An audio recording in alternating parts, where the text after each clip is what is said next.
Hey everyone, you're watching Conversations in Pop Culture, and I am your host, Andrew Davis. And before I introduce my guest, I would like to remind everyone that you need to support and financially support what you love, whether it is this show, my guest, a wrestling promotion, or corporate media. I personally do not care as long as you are supporting what you love and what you want to see get made more of. But enough about that, because I have with me legendary professional wrestler, Brian Milonas. So, welcome to the show. Thank you. Thank you. What's going on, Andrew? Nothing much, nothing much. I'm excited. I just had Billy Starks on a few minutes ago, and she's fantastic. And I Very cool. obviously thoroughly enjoy you. And there's a bunch of cool stuff that you've done. And I really do want to talk about somewhat of the last 4 years. But before we do that, I feel like there's a few rivalries we have to talk about. Sure And, thing. there's some very interesting things that you've done in wrestling. And I think you might be the only one who's done this. And where I want to start is talking about Rick Fuller. Yeah, Big Rick. Yeah, Because I you wrestled did Rick. some, Oh yeah. my God. Yeah, ton. Let's just say this is a story. I'm going to let you tell it. I believe you are the only person in professional wrestling to have a match that featured John Cena and Vince McMahon on the On Indies. yeah, on the end, yeah, absolutely. I am. So, well, I guess there's two of us, me and Rick Fuller. Um, yeah, it was wild. So, yeah, the setup, and it's on my TikTok too. I got the story on my TikTok at Brian Malone's on TikTok, trying to do that, all that stuff. But yeah, so John Cena's dad, John Cena Sr., the illustrious Johnny Fabulous, co-promoted a show with Chaotic Wrestling, and it was a benefit show. I want to say for like the Police Association or something for like Newbury, Mass. So John did the show as a favor, and he was the referee of my match, which was the main event. I was the reigning and defending Chaotic Wrestling heavyweight champion, and I was defending the title against Rick Fuller. So John is a super cool guy. We already kind of had familiarity with John because he used to, when he first got on the road, he would come and stop by the Chaotic Training Center where I trained. He would stop there on his off days and train with us. So, he was already like a super chill guy and familiar with us. So he in the afternoon sort of lays out like the finish of the match, like very meticulously. I didn't think anything of it at the time though, because like, yeah, he's a WWE champion. He probably just wants things a certain way.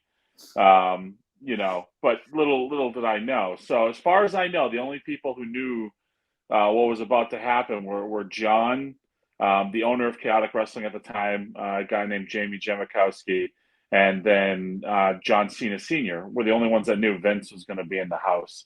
So we do the match or whatever. We get to that finishing sequence.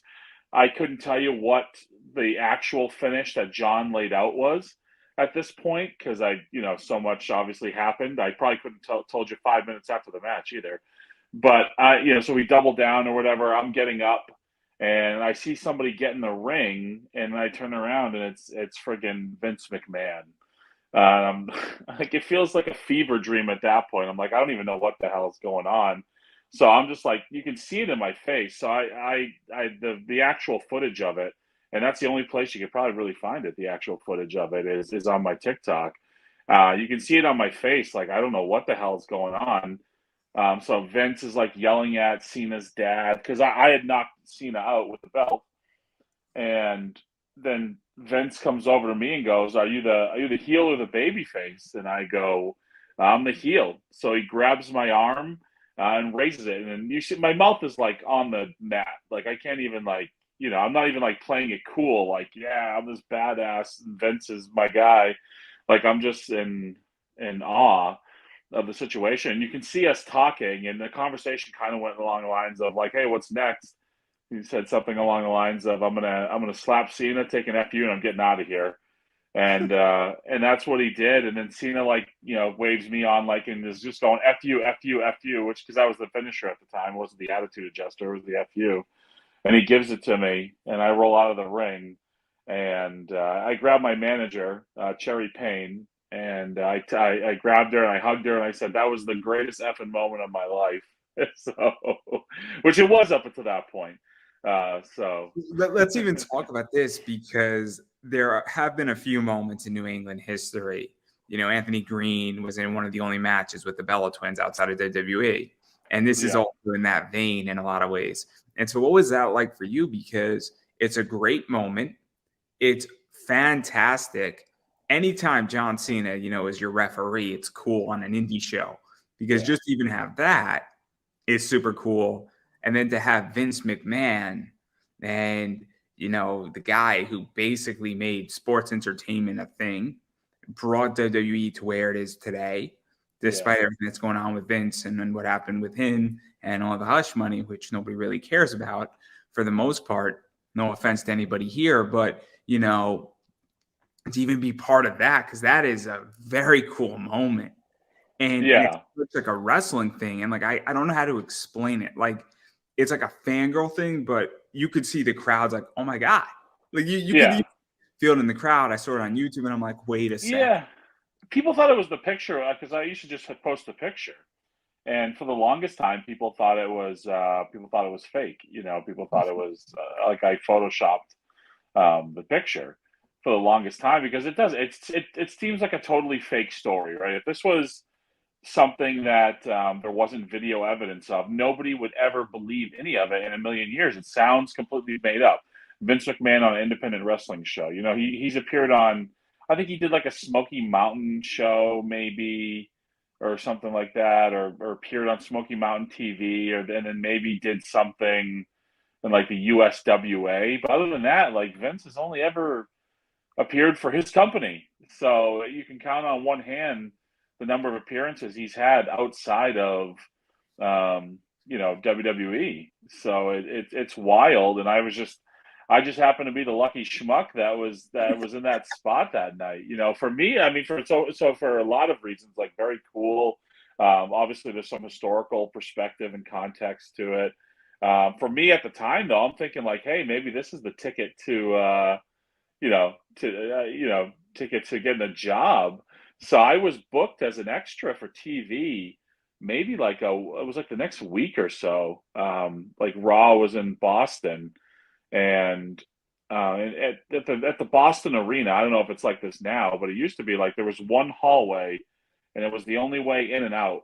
And so at the end of the night or whatever, I just sort of positioned myself in this hallway because I know like Vince has to come this way, and I have an in to talk to Vince McMahon. I can, I have a reason to conceivably speak to him, which it wasn't the first time I'd spoken to Vince. I've been to TVs before as extra talent where he's like thanked us and stuff like that. So I've definitely had minimal interactions with Vince McMahon prior to that, but nothing of any substance other than the in-ring interaction. And so, sure, he comes walking down the hallway just as I thought, and that after Raw goes off the air, and so I go, Mr. McMahon, and he kind of looks at me like, who the hell is this guy talking to me? And I go, I don't know if I don't know if you remember me, but I was in the ring with you on the independent show, I think it was a couple weeks later, a couple weeks ago. And I said, it meant a lot to me. Thank you. I just wanted to say thank you. I really appreciate it. And he kind of like cocks his head and just goes, oh, well, you're welcome. And then, he just walks off down the hallway. Now, I don't know if he actually did this or if this is how I've just concocted the story in my mind all these years later. But, in my mind, he did the strut away from me as he said, after he said, you're welcome. So, but for me, yeah, I thought it was going to be my ticket. So he walked away and my dreams crumbled right in front of my own eyes. But to even talk about this though, because one of the things that it was filmed and it exists, and what people I think don't realize, and this is how I view this show, is if I record an interview, it's there forever. Yeah. And so, that piece is very much embedded in, chaotic history and this rivalry and your career. And it is a very legendary moment. WWE shot it too, by the way. WWE has footage of this. I have friends there who have tried to get them to find it, unarchive it, and play it, and it just didn't work out. I also tried to broker a deal between Chaotic and Ring of Honor when I was at Ring of Honor for Ring of Honor to be able to use the footage. Because I mean, to me that was like, man, I could have been the hottest thing in pro wrestling because I was just about, if I could have brokered that deal, I would have been on Ring of Honor television in the ring with Vince McMahon. But it just, wasn't able to be worked out because of Chaotic can't like sell the footage or anything like that. They can't monetize the footage at all. There were some deals signed, so but it would have been super cool. I can tell you that much. It would have that. Now you want to talk about pro wrestling history? When I was a Ring of Honor, if they could have used that footage and had Vince appear on Ring of Honor television with one of their stars, like even if it was archived footage that they got from the Indies, that would have been something. Yeah, and then obviously, I mean, this just created a massive rivalry between you and Rick Fuller, and it's a very cool moment in wrestling, this moment. And then you and Rick Fuller for years, pretty much. And this the rivalry started a little bit before this, but really I feel this was the start of it. And then there's been every type of match between you and Rick Fuller. There's been steel cages. Yeah. I think my chest has finally the flesh on my chest has finally healed from all the chops I took from Big Rick over the years, and we settled our differences at one point, and we were tag team champions of the MWF, the Millennium Wrestling Federation, for like, I don't know, they'd run like a couple shows a year, so but I think we were the tag champs for like 4 years, so I think we defended the titles once.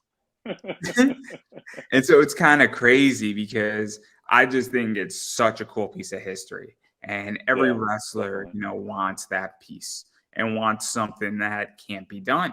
And that's your piece. And I think that's what makes you such a cool individual. And it's not that it changed your career, but it's one of those things that if you're a fan of wrestling, doesn't every wrestler want to share the ring with John Cena and Vince McMahon? And there's, I think, 4 or 5 other guys on, wrestling collectively. It's kind of like if you're on an independent show and Randy Orton RKO's you. I mean, it's kind of cool in a lot of ways. Yeah. So.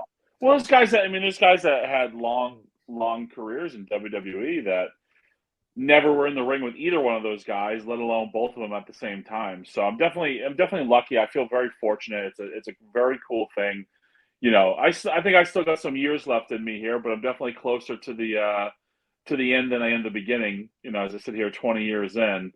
But yeah, there's things that you take and you hold on to, and for me, it's that's my World Series ring. That's my Super Bowl ring. That moment. And then there's a few other people I want to talk about that really, I think, embody your career before we get to the last 4 years. And that's Tommaso Ciampa, because you and him have torn it up. And this is like beginning Tommaso. Yeah. He's great. This is not NXT good. This is him when he's just starting to get into his prime, I feel. He's starting to rev up the engine. And the two of you have had a bunch of matches. And I think people forget that Ciampa was on the Indies and really put in the work. And the two of you have had some serious, crazy matches. And so what was that like? And then I guess looking, 2020 is always hindsight, right? But even seeing where he's gone and the fact that you have to wrestle him before he did that and knowing what he had in the tank, for lack of a better word. Yeah, I mean, Tommaso is one of probably one of the closest friends I've made in wrestling. Haven't been with him literally since day one, since the day he started. We trained together, and but yeah, we had a number of matches. We had like a couple separate feuds. So I want to say his last match before he got signed the first time to WWE, which a lot of people don't realize. And then he had got released, and then he came back, and then we had a second feud. There's kind of a crazy story with that one. So, Tommaso's parents would come to the shows, and his family and his brother, they'd all come to the shows. So, we're having this feud or whatever, and we concoct this idea to, hey, why don't I beat up your brother? Like, that'll be a cool moment. Like, so I was with these guys, the Empire, Sledge, and this guy, Scott Reed, and they attacked Tommaso and tied him up. And then we were in Lowell at this venue called the Polish American Veterans Club, and I snuck in the back door, and attacked his brother. Now, the night before at the wrestling school, we worked on all this, but Tommaso and his brother, Brad, thought it would be best not to tell their family what was going on because they were worried their family was like the family would telegraph it. So here I come from behind and I attack Tommaso's brother in the crowd, and Tommaso's dad starts like throwing punches at me, um, and like, so I get the hell away from him. Tommaso's dad was older or whatever, but I don't want to be punched for real. And I get him in the ring. Now he's being restrained by like security and police. And so like I'm in the ring, Tommaso's tied up. I have his brother beaten up. So now I start and I look out and I go, "Come on, you old bastard." So now like, he's like gets rubbed up again. Now, Tommaso had friends in the crowd who almost jumped the barricade until they sort of came to their senses of like, this is pro wrestling, this is not real.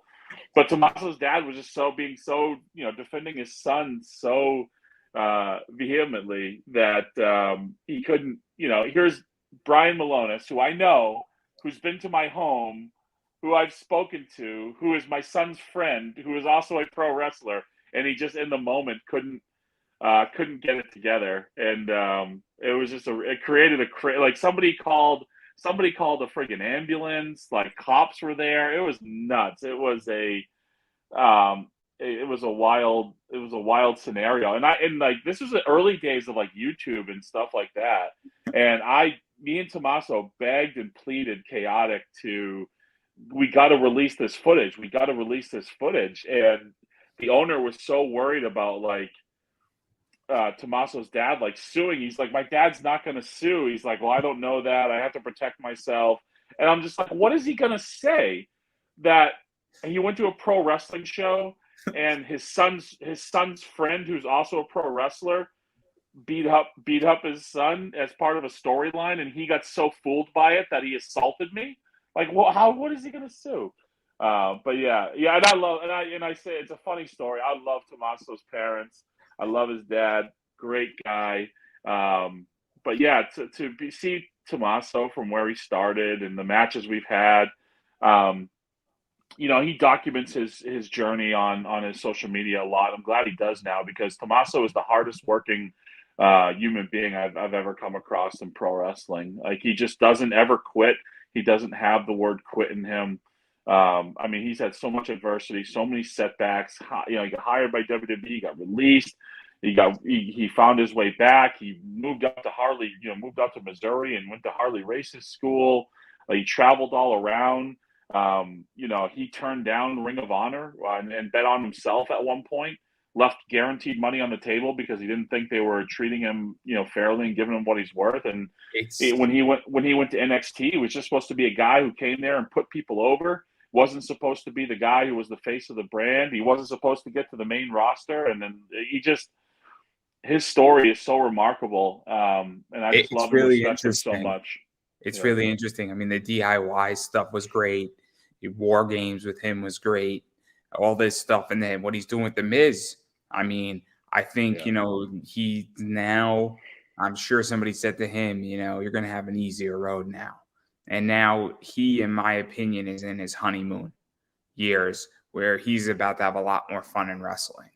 Yeah, it sucks he's out right now. He's going to be out for a while, but it sucks that he's hurt. But I just know he's going to come back and he's going to be better than ever because that's just what Tommaso does. He gets hurt, he comes back, and he's better than he was before he got hurt. No, I think what he was doing with The Miz was brilliant. I really did, and I think it was fantastic because I think he has nothing left to prove. And I think that it's time for him to have a lot of fun in WWE, be a bad guy, because it's fun to be a supporting character sometimes. It's fun to sometimes be a sidekick in a comic book because you get to do a lot more stuff. But if you're getting paid like you're a superhero, what do you care? Especially after he's done, because he basically made NXT legit. I can tell you, Tommaso does care, and that he's not going to ever settle for that. Like he is just, again, he is the most, in the best way possible, the hardest working and most relentless human being I've ever met. He just, if somebody thinks that this is what his ceiling is, he's gonna shatter through it. Like he's Oh, gonna, no, I'm not saying it's his ceiling. I'm just yeah, saying that if he had 6 months of that, I think it'd be a great story and have a good time. I mean, who doesn't yeah, wanna be the bad guy and be like an asshole like The Miz for like 6 months? yeah, Yes, but I digress. I would love to have that job. I would have such a good time. Oh, yeah, it'd be great. It'd be good. We all want to do that for 6 months. But absolutely. anyway, enough about him though, because another guy I want to talk about is Brian Fury with you as well. And that was the CW New England title and the heavyweight title. And that's another rivalry that I think a lot of people know in New England. And, those are some crazy matches between the two of you. And that's old school Yeah, too. yeah, yeah. Brian was somebody who was funny. Like, we definitely butted heads a lot, especially early on when he came over to Chaotic. At first, we did not get along, but it's funny. Sometimes people you don't get along with, um, you end up having the best chemistry with, and we're working with Brian was always very easy. It was just very easy chemistry. We thought alike when we put together matches, and just once we got in the ring together, the chemistry was just super easy, super smooth. Brian was a fantastic wrestler.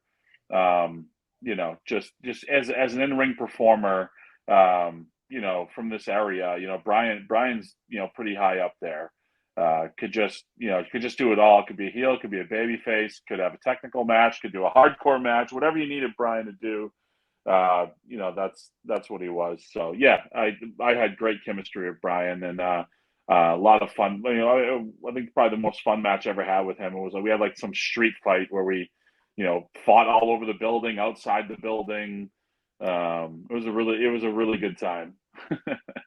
And then another one before we get to what I dub as the New England Five was with Chase Del Monte. And Yeah.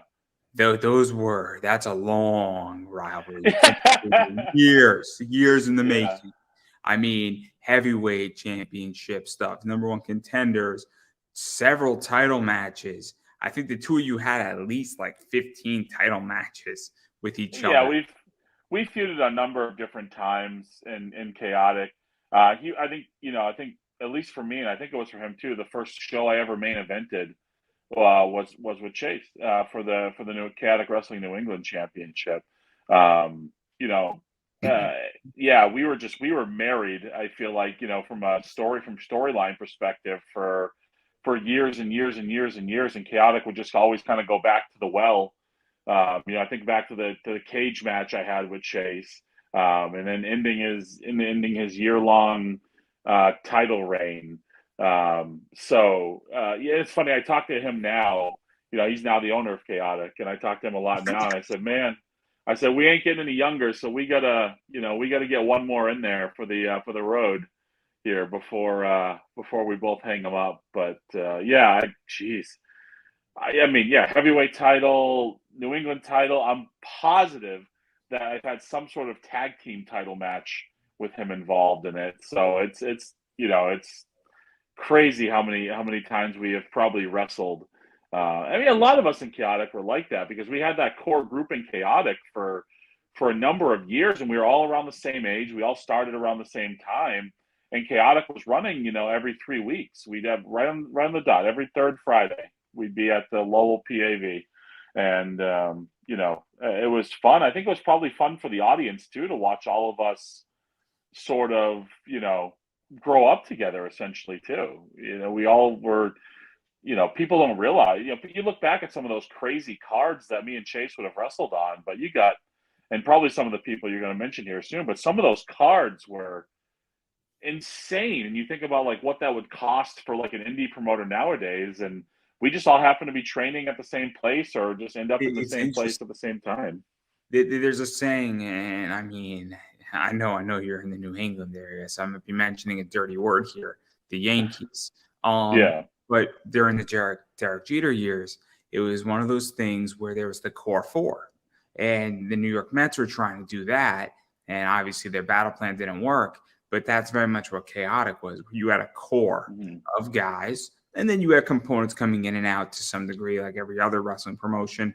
But it's a very interesting thing when that occurs in a wrestling promotion, because when you have a core and everybody's gelling and working together, tag teams gel together and sometimes opponents do, but when a whole unit is moving collectively and everybody on the card knows what they're supposed to do and it works, and your match then leads into another match and then it sets up the vibe for the audience, you have a really cool thing. I mean, right now Wrestling Open is like that in a lot of Yeah. ways. And that's the only, there's other promotions that try to do that and they do an okay job, but it's not the consistency, I feel. Yeah. I think that we had this really unique environment where, we had the school tied to the promotion. And we really acquired a lot of people just came to our school because of our ties to WWE, like the owners, my trainer, Mike Hollow, and the owner, Jamie Jamakowski. Like they worked really hard to establish a very strong bond with WWE. So that helped strengthen the school, but it also attracted, people who, if you want to be a wrestler and you want to train in New England, if you wanted to get to WWE, really the only choice was chaotic at that point. For better or for worse, right? I look back at it now, I was like, that kind of sucked for other people. But for better or for worse, that's just, it was what it was for us. And I mean, it really did on any given night. You're talking about all these guys and girls that have gone on to national success on some level, but you're talking, Aaron Stevens, Nikki Rocks, Roxy Laveau, Chad Wicks, who is Chad Dick. You got Palmer Cannon, you got Ivar, you got Tommaso, you got Kofi, you got Biff Busick, you got John Walters, and I'm not even like a Fred Sampson, Fred Rosser, like Robert Stone. These are all people who just would work chaotic shows regularly while we were all cutting our teeth. And I'm missing tons of people. I mean, I could throw some names. I could throw some names out there, but obviously, I do want to talk about the New England Five, which the New England Five. What is? You have to explain this. This is them. This is what they're dubbed as. Technically, it's Donovan Dijak, Cam Sagagi, Anthony Green, Christian Casanova, and Josh Briggs. Because 4 of them were called up to WWE. Cam was not, and to me, those are and the 6th one. Those were sort of the pillars that were then pulled out and were really, the recruits from WWE out of New England. And so you've wrestled all of them in the later years before you went over to Ring of Honor, which we're going to get to. And I know you and Donovan Dijak had a pretty intense rivalry. I know that Cam and with AG, you guys had massive matches. I think, Christian Casanova was another one. And then Josh Briggs, was crazy too. So what was this like? Because this to me was very much, and I'm going to say this, almost you handing off the torch a little bit. And I say that from leaving New England and saying, this is me leaving chaotic, going to Ring of Honor, but this is your ball now, is how I viewed these matches. I mean, wrestling. I want to make that crystal clear because you went to Ring of Honor, but almost saying, hey, I'm now going to be doing Ring of Honor, and you guys are now going to be running chaotic, and you're going to carry the ball. That's how I viewed a lot of these matches. Yeah, I mean, it's funny. Like, so I had the feud with Dijak, and there's this promo I cut on him, and I kind of talked about all of my friends who had gone on to do things, and all these people who have come after me, gone to do things. And I always said Dijak was the best, and he really was, of that new generation. And and he still has unlimited, untapped potential to do big things in WWE, and it looks like he's going to get that chance finally. So, but yeah, I think Dijak had the most talent, most ability, and the size and the athleticism. Christian was a guy who, I'd said to him at one point, I go, man, if you ever stop messing around and get serious about this, the sky's the limit. And look what he's doing in NXT now. I think he's going to be a big star once he gets to the main roster. AG, I love. AG's a guy who, I think for a while he kind of got labeled like a good hand. And I don't know if he's still stuck with that label or not. But AG said something on my show where, and I challenged him a little bit. He said, somebody said to him, you could be funny and you could be a little bit comedic and make a lot of money, or you could be a champion. And that's a very interesting discussion point on my show. And I was a younger interview when he would told me that. So I didn't pick up on it, but I was just listening to it. I'm like, man, there's 14 questions that I now have to think about, because great championships are fun, but if you're not making the most money and you're not selling the most Yeah. merch, what does a piece of gold really mean if you're not getting paid for it? Versus Well, saying, depends on what you want out of the business. Now, the philosophies have that's changed true. over the years. But I was saying to him, like, you're a great wrestler, but he was saying that if I take this, retro AG gimmick versus being a more serious competitor, I could sell 3 to 4 times my merch. And all of a sudden now I can make a real living as a professional wrestler and then maybe work 15 hours in a gym and make real money. Yeah, And it's a real question, and I think it's a real question wrestlers have to actually really think, saying, what gimmick is going to allow me to, work as a full-time wrestler? Versus saying, do I have to have a day job? And, there's no right or wrong answer, but it's a very important question that I think people have to answer. And yeah, really, really honest. Great interview. You got me Josh Briggs too. And obviously, it's a super interesting question, but that's why I call them the New England Five, because yeah, these are the 5 guys who really took over, and were influential in Beyond. They were influential, in Limitless and Chaotic. And I mean, I think that they're now not the new generation, but they were the generation before. And I think you were the generation yeah, before them. And that's what makes you so interesting, is that you also are still active. So it's so weird. Like, yeah, it seems weird to talk about it, but yeah. you're influential, I feel, because you handed the torch off. And I feel like you propelled a lot of these guys to some fashion into where they are right now. Well, I crossed a lot of generations here, So I think of the kind of the generation that came before me, and it's like the Slick Wagner Brown, Luis Ortiz, Hurricane John Walters, Vince Vicalo sort of generation. And there's mine with me, Handsome Johnny, Tommaso, Max Bauer. And then now you got those guys that you just mentioned, all super talented, all, should have gone on to bigger and better things. I think the one I probably had the most fun with, and it wasn't even like matches against him, it was teaming with him and beyond, was Cam. Like I thought we had such a really cool thing, and I went and screwed it up, and I got signed by Ring of Honor, and I had to pull back on doing Beyond shows for a while. But I thought we had such a cool, fun thing going. I had a blast teaming with Cam, and the crowd hated us, so it was just fun messing with people. We did the King of Trios with Chris Dickinson. I forget what year that was now. That must have been like 2017, 2018, something in there. But just, yeah, Cam was a lot of fun to work I with. love He's Cam. definitely the one I had the most fun with. I love Cam's Cam. Cam's a good dude. I thought Club Cam was the best thing and Beyond, because you know what is, he comes out, he has Bryce Donovan, he has Bobby Orlando, he's got, a bunch of other people involved. He's Aaron Rourke gets involved, and then all of a sudden you have all of, like, and he's so asshole oriented, and it's so good. He plays it so good. And then he, like, is not, I mean, Cam's a good wrestler, but he doesn't even look like a wrestler. And then he's in a match and you don't think he can wrestle, and then he gets the pin. Oh man, it was just, he's such a great, he's a good wrestler. He's a better manager. And that's not Yeah. to diss him. He just knows how to be hated, and he knows how to make his team look good. But, I digress right there, because I do want to talk about Ring of Honor, because there's the bouncers, and that's something that's fascinating. And you've had some crazy tag team matches, coast to coast, Leon Saint, Giovanni, and with him, obviously the Bullet Club with the Young Bucks, Cheeseburger is another one, Jay Lethal, Jeff Cobb, Red Titus, a bunch of other people, Dalton Castle's another one. I mean, Yeah. best friends in the Kingdom. I mean, the Kingdom, that's like what, Matt Taven, right?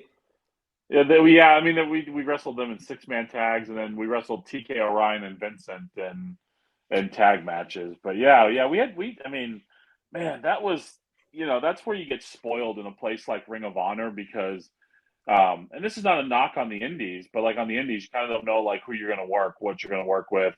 There's a lot of guys you're going to work with that are cutting their teeth, right? They're inexperienced. You need to lead the charge a little bit. In a place like Ring of Honor, everybody that you're going to work with is a world-class performer who's at the peak of their, the peak of their game. So you have to bring it every night. You have to be on your game. And it certainly made me raise my game, and just made me a better performer. But yeah, I mean, the people that you talked about, I mean, the who's who of Villain wrestling. Enterprise, Kenny King, and MVP. I mean, Reno Scum Bear Country. I mean, Bear Country. Bear Country is fantastic. And they're indie. And in a lot of ways, they were built in Beyond. But they were, I think, when they were at the top and beyond, they were above the cut in a lot of ways, both as individuals and as a tag team. And then you get people like Chris Bay and Slice Boogie. I mean, Chris Bay is unbelievably talented as a singles wrestler. Let alone, that PJ Black was also there. And so, like, there's all these top people. And what was that like? Because that's really what I think is super cool about your career, is that you've had this long career in Chaotic and you did some crazy things, but now you're in a tag team and you're in one of the hottest tag team divisions in all of wrestling, in Ring of Honor.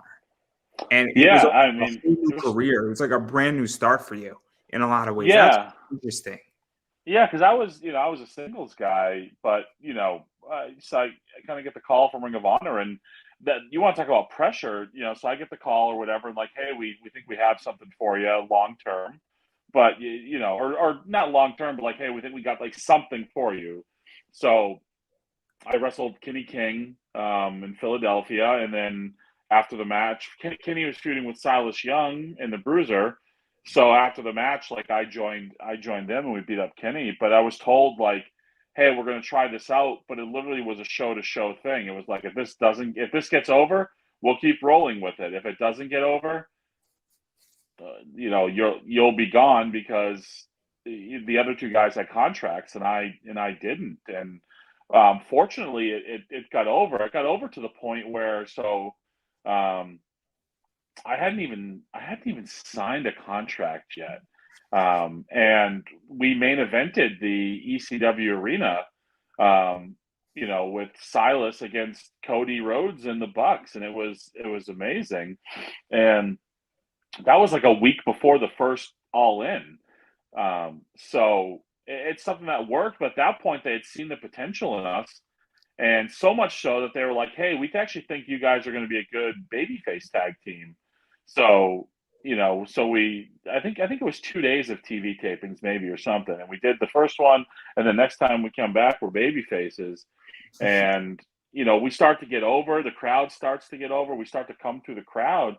So we were somewhere in Florida, and things are going well for us. And we get pulled into a room by Bubba Ray Dudley and Joey Mercury. And they're like, hey, we're gonna pull the trigger on you guys. Like, we're gonna make you you're gonna be the top babyface tag team, and that's gonna start tonight. And we're gonna start really pushing you hard. Now, it never sort of materialized. Like, we had this feud with the Kingdom that we won, and then regime changes and this and that. But we get to work with everybody. We get to work with, the Bucks. We get to work with Motor City Machine Guns. We get to work with the Briscoes multiple times. We get to work with Villain Enterprises. We get to work with the King. You listed it. I feel, it's funny that you mentioned Reno Scum and then Chris Bay. We did these. Those were enhancement matches. It was so weird. Ring of Honor used those teams, and Reno Scum had just come off of Impact, and they just sort of used them in these weird enhancement matches with us. And we're baby faces, and these dudes are like local guys. So it was like the weirdest environment, because both those matches took place in Vegas, and it was friggin' weird, man. But yeah, we worked with, everybody, best friends. Very fortunate. Yeah, it's funny you mentioned the it was Tag Wars where we worked with MVP and Kenny King teaming. So we got to do a lot of really cool things. Got to wrestle a lot of really freaking good wrestlers. Like this, because every wrestler has a bucket list. Every interviewer has a bucket list, and anybody who says they don't is just lying. Let's call it what it is, right? And some things are just can't be done on your bucket list, but getting to wrestle Cody Rhodes, getting to wrestle the Young Bucks. I mean, if that's not on your bucket list and they're on the indies, you need to revise your bucket list. Even if you're a singles wrestler or a tag team or a trios, even to have a shitty match with them is still to have a match with them. Every wrestling fan wants to meet certain wrestlers and have cool stuff. I did not get to meet the Young Bucks. My parents did, but that's a different story for a different day. Great story. Great story. It's the weirdest thing, too. It was before a Ring of Honor match, too. Death Before Dishonor, I think in the Hammerstein Ballroom. They met them at a comic shop. Craziest, and Daniels and Kaz were there, which is even more ludicrous. They were selling a print that was $25, and there was 18 people in the comic shop. Craziest thing ever. You got arguably the 4, greatest tag team wrestlers in a room, and 18 people show up. Super cool. I couldn't make it. I had a final exam, so I sent my parents. Well, I'm a real wrestling fan, guys. There you go. but enough about that. But some of these people had to be on your bucket list. I mean, I mean, absolutely. I mean, when we first getting there, obviously the Bucks are on fire. So the Bucks definitely, Cody, especially once we were a trio and they were the 6-man tag champs. So yeah, we had our eyes on that, right from the beginning. One team that we were supposed to feud with, it's funny, like initially coming in, we form or whatever, and then we come back and we had another TV taping in Philly. And, now we've been told that we're going to feud with War Machine. Now I know because I'm close with Warbeard, that, well. Oh, no. He pieced out. It's not good. Yeah. They got signed and they were leaving, but they were on there. The Briscoes were definitely somebody that a team that we wanted to wrestle. I'm trying to think if there's a team there that would have been on that list that we didn't. I mean, from a singles perspective, the one that sticks out to me that I didn't get was Jay Lethal. Like that, that would have been that's probably the only match that I've ever politicked for in Ring of Honor my entire time there. That's probably the only thing I politicked for was a match with Lethal. I think the only team you didn't face, and it might have been slightly before your time because my Ring of Honor timeline's a little messed up. Might have been Kaz and Daniels. We wrestled Kaz and Scorpio Sky, but Daniels managed them that night. Yeah, but he obviously in a 6-man tag team, SCU would have been great. But even just wrestling Scorpio Sky and Kaz with Daniels managing was pretty good too. But obviously I think a 6-man tag match between all of you would have been amazing in so many ways. But we worked with everybody. To me that so we only broke through to a certain level in Ring of Honor. I think it definitely I thought we had a lot more potential to do a lot more, but it happens, right? Everybody thinks they can do more, but there's only so many spots.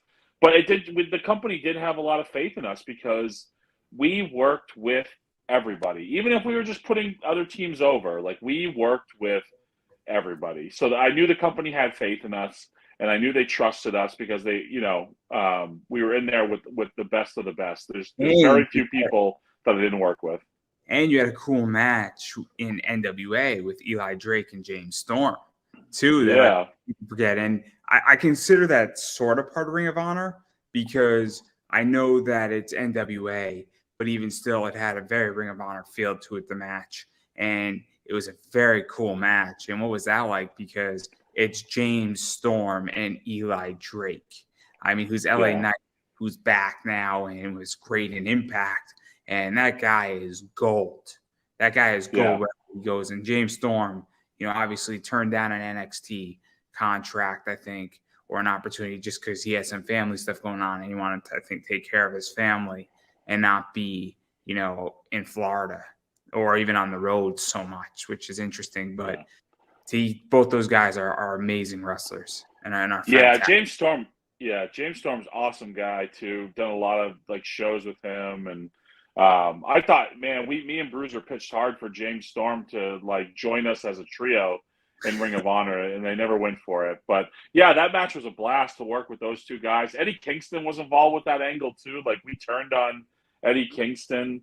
That NWA, that was so fun, man. That those tapings were a blast, especially when like you're putting together tag matches, and who do you get to lean on and ask questions to? Well, the friggin' Rock and Roll Express are there helping us put stuff together. So, but yeah, working with Drake and James Storm was a lot of fun. Drake's an interesting guy, Eli Drake, LA Knight. He's an interesting guy. I'm not going to pretend like I know him all that well, but yeah, he was a handful to put a match together with, but a good, solid guy who I enjoyed working with for sure. And then there's one more match from Ring of Honor that I want to talk about, and that's the Dark Honor Rumble. And everybody was in this. And I don't know about you, but why don't you tell what that was like? Because there's something in that match, and it was in MSG. I think I'll say it. That's all I'm going to say on that because it's your match, but it was in Madison Square Garden, which is awesome for wrestling. Yeah, I mean, that was so I never even stepped foot in Madison Square Garden before, and that was something I kind of promised myself when I got into business was I'm not going to go to Madison Square Garden until I'm booked. Now, I figured what would happen is I'd probably get booked as extra talent for WWE and work the Garden, but it was with Ring of Honor. I never imagined in a million years. I thought the dream of working Madison Square Garden had sailed already, and so knew it was happening. Then we find out for sure we're going to be a part of it, and so I get to the arena that day. I know we're just in the Rumble. I have absolutely no idea what I'm doing in the Rumble. I figure I'm going to be in and out pretty quick. I didn't figure I was going to have anything featured, and then I get pulled aside and I get told like, hey, you got some feature spots. I got the big elimination of Coast to Coast, and then I knew I was doing something with Bad Luck Fale, which sucks because I think they had some bigger things in mind for matchups down the road. But whatever happened with the Ring of Honor and New Japan relationship, like it kind of soured after that. And then to get to do some stuff with Jushin Thunder Liger, like there's just, however brief it was, right? Like it was, a minute long, but forever. That's another one of those things I can put, a feather in my cap, man. Another highlight of my career. My other Super Bowl ring, so to speak, working Madison Square Garden and, getting to do something with Jushin Thunder Liger and that's his last Garden appearance ever in the final year of his career. So, just super, super friggin' cool. I was, I'm an emotional guy, but not like, not maybe the most sentimental at times. But so I get eliminated from that, and it was definitely like right. Whether you're wrestling in front of 17,000 people at Madison Square Garden or you're wrestling in front of 200 people at the PAV in Lowell, ultimately it's just wrestling, and it's your job to do, and you got to focus on it. But I definitely coming down the ramp at the Garden, I definitely took it in and looked around, and then after I got eliminated, I was leaning on the ring announcer table. And I just took a few extra minutes to just look up and look around and take it in. And actually, Kerry Silken, who's a great guy, great friend of mine, former owner of Ring of Honor, and a wonderful man. Love Kerry. He took a really cool picture of me because he was sitting at the table, where I'm just kneeling at the table and I'm sort of just taking it in. And then I get to the back and I just I went and found like a little just sort of corner of the world to myself and just like I cried my eyes out because it was something I never thought would happen. It was a dream I thought that had come and gone, and however small it was, however small part I was of that card, it meant the world, as I'm sure it did to a lot of people in that match, but it meant the world to me, especially to get to do to do things with some people I never thought I'd ever be in the ring with, Liger and Suzuki being the two that really stand out. And obviously, to even go further into this, because obviously, I mean, this was being streamed and broadcasted, and obviously it was being recorded and it was live, which is super cool. But I don't think the concept of live wrestling and of streaming was in full effect as it is today. And so I don't think, and correct me if I'm wrong at any point or challenge me, feel free to, but I think today, now every, show is on IWTV or Fight, or it's a pay-per-view, or it's on Peacock or some other streaming service. And so I think that the idea of, this is almost television ready is a good example that I like to use. And I don't think that mentality was in wrestling at the time, even despite you being live and being broadcasted. So now I think there's a different mentality. But even so, what was that like? Because obviously, I mean, the moment is living with you, and it's on. Yeah. Like I don't know how to explain that to somebody beyond Yeah. that. But the moment for you was very special, but you can rewatch it and it lives forever now. And we're in that Yeah. age. And it's one of the things about interviews is that I've had some very cool interviews with people, and some of the people that I've interviewed are no longer with us, but that interview lives forever. And so that voice of that person is living forever, and people can enjoy it, and I can enjoy that time. But obviously, when I was recording, it's a different emotion. Yeah. Yeah. I mean, in the moment, it's, you have a job to do, right? That's why, like, I was just so, I think about, the moments I took afterwards, and that was all the emotion I had pent up and swallowed down and held at bay because, like, again, that's my job, right? So, as cool as that moment was, I have a job to do. Like, Ring of Honor is paying me to do a job. That's my job. My job, it's a very cool job, right? My job that night was to wrestle live in front of the world in Madison Square Garden and the biggest show in Ring of Honor history. No matter how the emotions that I'm feeling or the personal feelings that I'm having or what it means to me personally, what comes first and foremost with pro wrestling is this is our job and I have a job to do. And no matter how big or small a part they wanted me to play that night, like that's what my job was. Now, I mean, for Ring of Honor, man, it's funny. Like our TV tapings were all taped and pre-recorded, but everything else was live streamed on Honor Club. So everything we had no house shows anymore. Like for the last few years I was there, everything we did except for the TV tapings was pay-per-view or traditional pay-per-view. So it was always like the pressure was on, right? And um, that's why the pandemic era is so weird, where we were wrestling in empty arenas and stuff because We're you could gonna just talk too. yeah, you could just reshoot stuff. But yeah, when the cameras are live, when the fans are live, that's what makes pro wrestling, the greatest entertainment in the world. There's one take. That's it. You get one take, and then you get it right or you get it wrong. It's very interesting because one of the things, in my opinion, and again, feel free to challenge me because I'm just a fan and slightly, I think I'm a mark or a smart or whatever you want to call it, because obviously I'm an interviewer, so I need to have knowledge and I speak to a lot of people and I need to be educated to some degree. But one of the things that I think is really interesting is that I think the COVID era made wrestling and streaming and social media more important than anything else in Mm, wrestling, because I think being seen and not heard, or not being pre-taped and then thrown onto a network is, detrimental. I think that if you're on a show that's pre-taped and then it comes out, it doesn't have the same impact as if it's yeah, live streamed. And, we look at Beyond and Wrestling Open. I tune in on Thursdays. Now, Thursdays are my night off because I come home from my job. I'm tired. I pour myself something to drink, and then I watch wrestling to calm down for my week, because I don't have to show up in my office on Fridays, which is nice. But if it was pre-taped, I wouldn't care as much.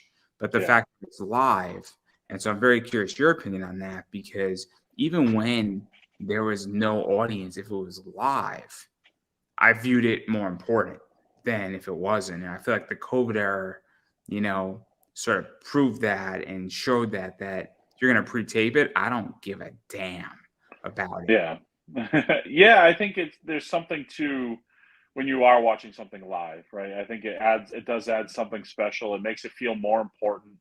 And I think when you think of like with pro wrestling, we know it's entertainment, but the presentation is sports, right? So nobody watches a football. I mean, I don't know, maybe some people do, but usually if you watch a football game or a baseball game, right? People aren't watching the World Series on DVR; they're watching it live, and there's something to that. and I think wrestling. I think you're right about wrestling. I think having that product come live to you, and it adds. I think it for the performers. Now wrestling, right? Even if it's taped, it's usually taped in front of fans, so there is a live aspect to that. For us as well. But when the cameras are on, there's, when there, there's. I think of, Ring of Honor, obviously much smaller than something like WWE, but you think of like a Monday Night Raw or whatever, right? There's 15,000 people in the arena, but through the camera, there's, 1.5 million. So it adds, It's pressure. It adds something to it. Yeah, let's even dive into that, and we'll use Wrestling Open as an example. Now, Wrestling Open and Beyond is weird because some stuff they do is pre-taped, like Bish at the Beach was pre-taped, but then they have other things, and the only reason why it was pre-taped is that you're on a beach, and if you try to film on a beach, I'm just saying it's a little hard. And they learn that the hard way because when it's 95 degrees out, let's just say electronics don't work well. But one of the things is that, obviously, there are more people watching Beyond Wrestling every Thursday than are at the arena. Yeah. For sure. And the real money is in the stream. It's not in the tickets. They charge $10 because they don't make their money on the seating. They don't. They make their money because they're streaming it. And they make their money because they get a certain amount of views, and they're doing better than a lot of other promotions are. And, maybe IWTV made a mistake. But that's going to get you and me both in trouble. But I think it's pretty clear that you shouldn't have taken uncharted territory away from the Northeast, is all I'm going to say. I'm just saying. Yeah, I got you, man. The ratings are speak for themselves. They do. Wrestling Open beat out uncharted territory in ratings. Yeah, I think Beyond is built, it's funny, like, right, Wrestling Open's its own thing, but it's Beyond Wrestling, right? And Beyond has built such a following and such a, especially here in the New England area, like those crowds were. I mean, I remember the days kind of before pandemic when, like, man, these buildings were jammed out, man. Like I forget the little place down in Rhode Island, not Fet. There was another like little nightclub that we ran, and you couldn't walk in the damn place. I'm surprised it didn't get shut down for fire code. And it just, but I think Wrestling Open, they got something great. Let me ask you a question about this, because this is my take on Beyond. Yeah. Is that I trust Beyond, if that makes any sense. So I look at a company, and I'm actually not going to name the company. There's another company that I don't trust them. I don't feel comfortable. I don't feel like they're going to put on a good product. I trust H2O, Matt Tremont's company, where I've watched enough of it. I know Matt Tremont's work. I know what he's done. I know a bunch of wrestlers there. I trust it. I feel comfortable. And I think that's what Beyond has done, is that they have built a trust between uncharted territory, several shows for years, and then a bunch of other stuff. And I think that's why Wrestling Open works. Also, I think it works because it's 10-minute matches. And let's be realistic. Sometimes a match sucks, and you don't want it to go on for 30 minutes. And sometimes two people are just not working. And sometimes you need a 5-minute match, and you have a draw, and that's fantastic. And so that's why I think Wrestling Open works, is that it's trust, and it's also my attention span isn't that big. It's not that big. Yeah.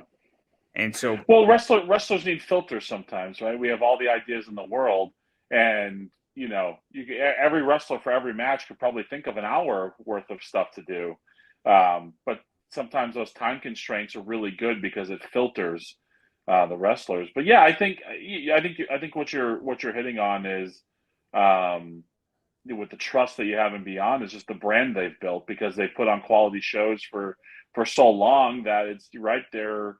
It's like, people who are loyal to a sneaker brand or whatever, it's like, this is quality. I know whatever they're going to put on is going to be good. And that's the brand that Beyond Wrestling, and now with Wrestling Open, that they've built. Like, Drew knows what he's doing. Drew is a friggin' super smart guy. I think Beyond for a while now has been probably the number one promotion in New England. the top two indie companies are GCW and beyond. And if you're a wrestler, you either want to be in GCW or you want to be in Beyond. And maybe you want to be in Prestige, I think, is West Coast or something or like that. I forget its true name, but those are really the three in the entire. And then if you're a deathmatch wrestler, you want to be in H2O or ICW, No Holds Bar. There are 5 promotions that every wrestler really wants to be in on the indie scene. And I don't consider Ring of Honor to be indie. And I don't think most people do either. I think Ring of Honor is, like an Impact in a lot of ways. Yeah, they were. I mean, Ring of Honor were definitely not indie. They were, now they're owned by another billionaire, Tony Khan. But the era that I was in, we were owned by Sinclair Broadcasting, which is one of the largest media conglomerates in the world. People don't realize Sinclair Broadcasting could comfortably buy WWE. We were backed by a gigantic corporation, and we had deep pockets and plenty of money. The reason why Ring of Honor doesn't exist in the form that it was anymore is because of the pandemic, right? Because of the pandemic, the parent company Sinclair Broadcasting lost money, and somewhere in an office in wherever their offices are, Ring of Honor was a red line item on a spreadsheet that they had. Like, hey, we got to cut budget. I think it was an easy cut. But no, Ring of Honor to me was not an independent. There's two. I think when you have that much money behind something, I don't know that you can consider it an independent. If like somebody that'd be like right now if a big corporation came in and bought GCW and ran it like Ring of Honor was, then to me they wouldn't be independent. It'd be the same thing. I'll throw a comic name out there for people who know comics. Zenescope. Zenescope is not an independent company. When you have an offer for somebody you wanting to buy your company for over $20 million, it's not an independent company anymore. It can operate like an independent company, but it's not an indie company, if that makes any sense. But yeah, I digress, because I do want to talk about Beyond before I let you go. And there's 2 matches that I want to talk about. And one of these people scares the shit out of me, Max Keller. Max the Impaler, scary as fuck. And I don't understand Max the Impaler, but all I know is that Megan Baines slayed Max the Impaler, and I don't know how Megan did it. And I don't know how you did it and survived that match. But 2 big people going at it. That was a horse fight. Yeah. I loved having the chance to wrestle Max. So that was a carryover from Ring of Honor, and that was something I had really pitched hard to Beyond, because I thought it was something cool we could do. It was a carryover from another company that had national exposure, and I mean Max is a badass, it's the only real intergender wrestling I've ever done. But the thing about Max is they match up to me from a physical standpoint. Like, Max is physically imposing and a complete badass. I thought we could have done a lot more than just have sort of the one match that we ended up having. But, I don't know, schedules didn't line up, and for whatever reason, it didn't line up. But I also felt that the match was nice because it wasn't on Wrestling Open or on a traditional Beyond show. It was on what I call a Beyond event, because it's not a pay-per-view anymore. But Beyond does stuff, and I feel like it was on Beyond Monkey Business, or I don't know exactly how to say it, but MUNKY, and I felt that it's more meaningful because the traditional Wrestling Open rules don't apply, and other things don't apply, and so you have a lot more freedom. And I call it a Beyond event or a Beyond PP. Oh, we just beat the hell out of each other. That was what freedom was. We beat the snot out of each other. I was sore as hell after that. you get what I'm going with. I got it's more special, if that makes any sense, where it's the idea that, hey, this is not continuity, for lack of a better word, or this is meant to be a grudge settling thing. And that was cool. And then I just enjoyed the match. I thought it was fun. And I thought that just let people go at it. Let these 2 big people fight. It's the nicest way I can say it. Oh, yeah. And then I thought this was great storytelling, was Ichiban, Brad Hollister, and, Brad having his issues with Ichiban. And let's be realistic, you have a small aerial fighter against a big hoss type guy who is a powerhouse, heavyweight. And it's a great match. It was a main event. You got Brad Hollister on the apron. And what was that match like? Because that was just a fantastic storytelling match. I felt like, honestly, Yeah. the real key to that match wasn't wrestling ability, it was storytelling. And that's what I Yeah. want to see with wrestling sometimes is you could have two okay wrestlers in a ring, but if they're telling a real fun story, that's something that like is entertaining. And I think that's what people forget in wrestling is sometimes you don't need 40 flips and acrobatic stuff. You just need a story. And that's to Yeah. me what that was. And I thought it was an excellent example of how to do it. Thank you. I mean, yeah, it was. It's the classic story in wrestling, right? David versus Goliath. Ichiban, who I wasn't super familiar with before that match got scheduled, super impressed with Ichiban and what he can do.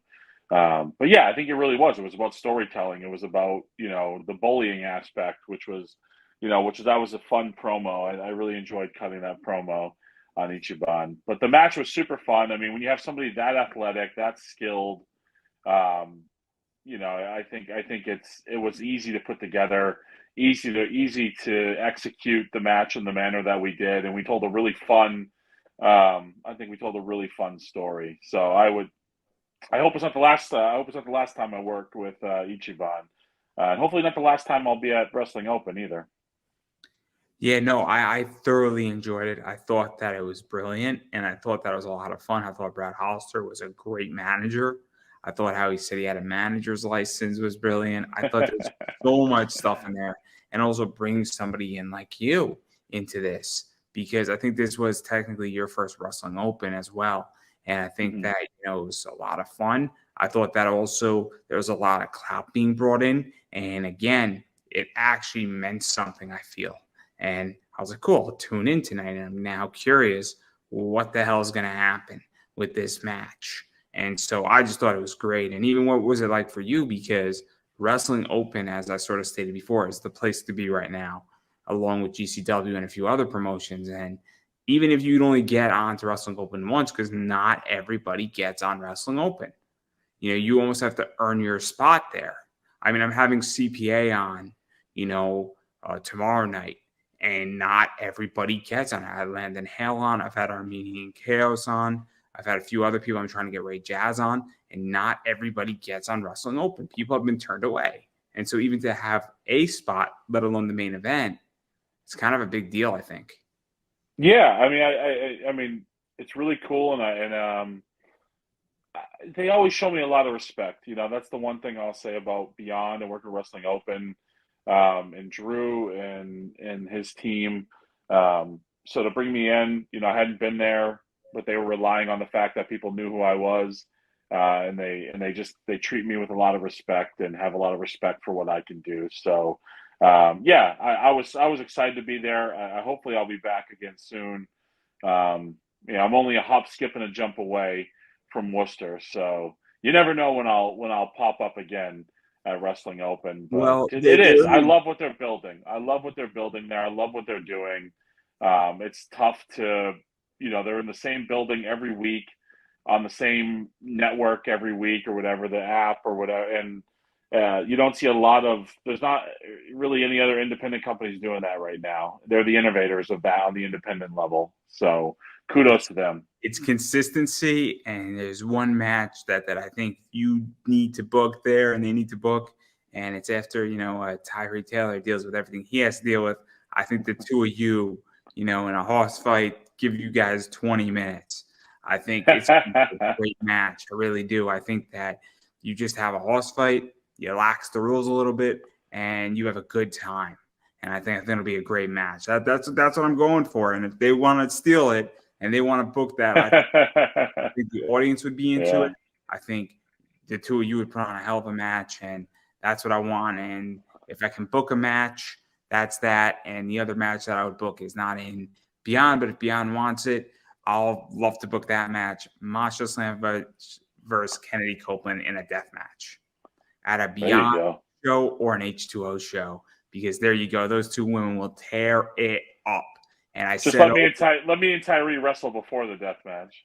oh, no. You'll wrestle on Wrestling Open. I don't want a death match between the two of you because I would like the ring to stay intact.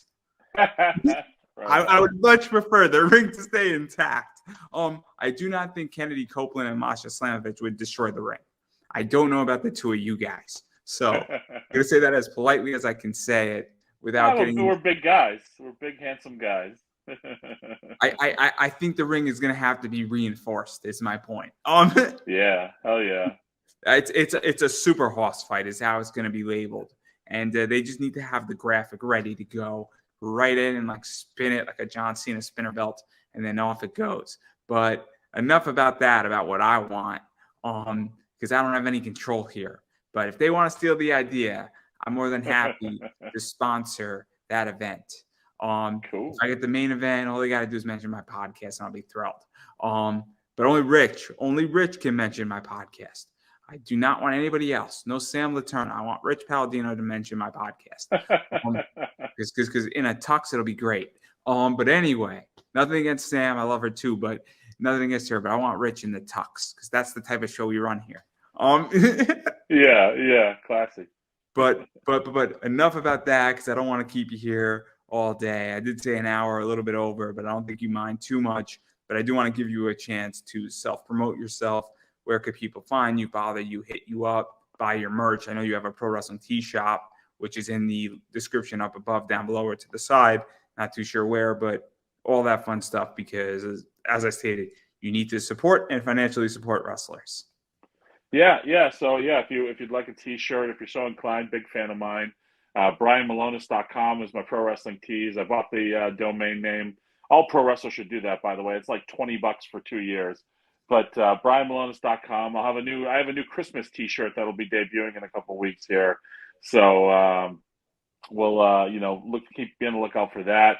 You can find me on social media. I've been really into trying to build my TikTok, following up, having a good time with that. So you can follow me on TikTok at Brian Milonas, on Twitter at Brian Milonas, on Instagram at Brian Milonas KP.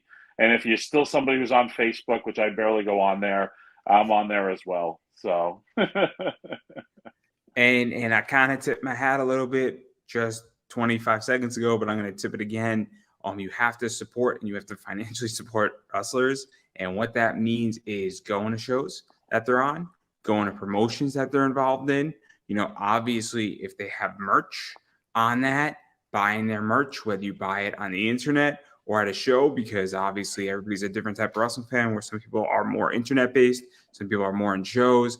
You might be a fan of Beyond, but you might live in Wisconsin. So, you can buy people's merch on the internet. Furthermore, you should be following people on social media, tweeting at them and engaging with them. And because I guarantee you that if you tweet at a bunch of wrestlers on the indies, a bunch of them will respond back to you. And it's always cool. It's always cool when you're engaging with people. And I said that you're like a husky Ferrari. I said that. I thought that was a funny thing. You're something to that effect. I thought it was pretty funny. But I said, yeah. I put up the gift of a Ferrari like spinning out. It was very funny. I didn't know how you were going to take that, by the way. I loved it. I laughed my ass off. I saw that like 5 minutes after the match because that's what we do as pro wrestlers in 2022. We go to the back, we grab our phones, and we see if anybody's talking about us. And I laughed my ass off while I was still breathing heavy from the match. It's always a risk because I've had it gone the other way, and people have gotten upset at me, and I'm like, my bad. Man. But I digress right there. But again, I thought it was pretty funny. You're like, oh man, 'cause you tweeted back at me. I thought it was pretty funny, and that's how this all started. But my point is that it does make a big difference when you actually engage with a wrestler, and tweeting is free. As it currently sits, and it doesn't. Right now it is. Right now it is. I mean, it might be $8 a month soon enough, but that's not the point here. And we will all pay for it. We will all pay for it. You can count on that. But I digress right there. But one of the things is that I think that, obviously, it doesn't cost anything to tweet and engage with your favorite wrestlers. Furthermore, that's the other thing too, is just my show. I'm going to promote myself because it is my show. All my social media is down below. It's Pop Anime Comics on Twitter, Pop Anime Comics on Instagram, Pop Anime Comics on Facebook. Subscribe on YouTube, Pop Anime Comics. I have almost 600 plus interviews across so many sectors: comics, wrestling, anime, voice acting, video game stuff, authors, wrestlers, obviously, you name it, and you can watch all that stuff for free. And so obviously that's what's going on. If you want ad space, I also offer that on this show too. So if anybody's looking to advertise anything, you're more than welcome to do that. If you would like to buy me a coffee, you can do that as well, but it is not necessary anybody. But again, that's typically how I sell ad space. And that's all my stuff. And I do have a cool t-shirt on Redbubble.